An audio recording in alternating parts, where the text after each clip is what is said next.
வணக்கம்.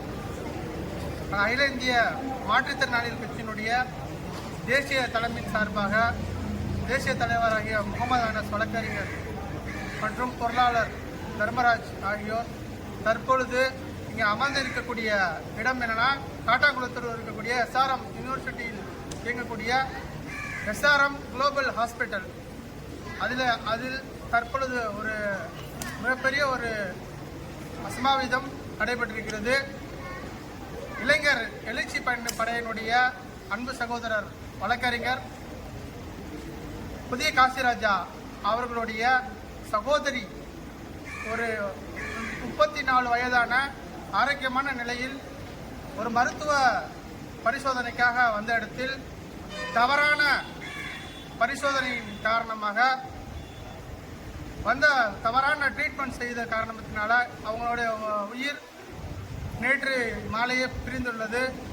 ஆனால் அதை தவறான சிகிச்சை நடந்ததை கூட மறைத்து மீண்டும் அவர்களுடைய சரியான இறப்பு தேதி கூட சொல்லாமல் நிறைய நாடகம் ஆடி காலையில் இந்த விஷயத்தை தெரியப்படுத்தி சம்பந்தம் இல்லாத ஒரு காம்ப்ரமைஸ் செய்யக்கூடிய ஒரு எஸ்ஆர்எம் குழுமம் செயல்பட்டு கொண்டிருக்கிறது. இவர்களுடைய இந்த அசம்பாவிதமான இந்த அடக்குமுறையான செயலை கண்டித்து நம்ம வழக்கறிஞர் நம்மளுடைய அகில இந்திய மாற்றுத்திறனாளி கட்சி சார்பாகவும் மற்றும் நம்மளுடைய இளைஞர் எழுச்சிப்படை இளம் வழக்கறிஞர் இளம் எழுச்சிப்படையினுடைய அத்தனை நிர்வாகம் சார்பாகவும் தற்பொழுது எஸ்ஆர்எம் குளோபல் ஹாஸ்பிட்டலுடைய வாசலில் நாங்கள் முற்றுகை போராட்டம் நடத்தி கொண்டிருக்கின்றோம். எங்களுடைய இதற்கான தீர்வுகள் இன்று வரை முறையாக எந்தவிதமான பதிலும் சொல்லப்படாமல் இருக்கிறது. இது மேலும் இது போன்ற ஒரு பெரிய மருத்துவமனையிலேயே இது போன்ற அசம்பாவிதங்கள் நடத்தக்கூடிய அளவுக்கு ஒரு மருத்துவ முறை இருக்கும் என்றால் மக்கள் எப்படி நம்பி வர இயலும்?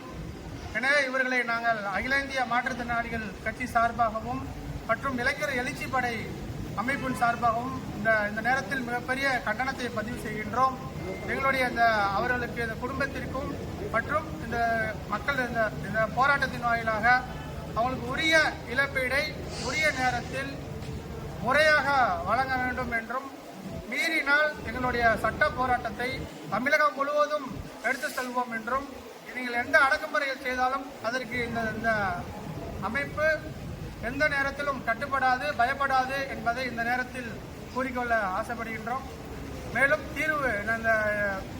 தீர்வு உடனே எட்டப்பட வேண்டும். எனவே இந்த வீடியோவை பார்த்திருக்கக்கூடிய மக்கள் உடனே நம்மளுக்கு எஸ்ஆர்எம் குளோபல் ஹாஸ்பிட்டலுக்கு நம்மளுடைய மக்கள் அனைவரும் அணிதிரண்டு வர வேண்டும். இந்த வீடியோவை எல்லா மீடியாக்களுக்கும் சென்று சேர வைக்க வேண்டும். இவர்களுடைய அடக்குமுறையினால் இங்கே மீடியாவில் கூட மறுக்கிறார்கள். எனவே தனி மனிதர்களாக நாம் ஒவ்வொருவரும் இந்த வீடியோவை நம்மளுக்கு அடுத்தவருக்கு ஷேர் செய்து இந்த உயிருக்கு இழப்பீடு வழங்கவும், மேற்கொண்டும் இது போன்ற அசால்ட்டாக செய்யக்கூடிய எந்த விதமான பிரச்சனைகளும் நடக்காமல் இருக்கிறதுக்கு நம்ம சமூகம் அனைவரும் இது தலையிட்டு உரிய தீர்வு வழங்க வேண்டி கேட்டுக்கொள்கிறேன். நன்றி, வணக்கம்.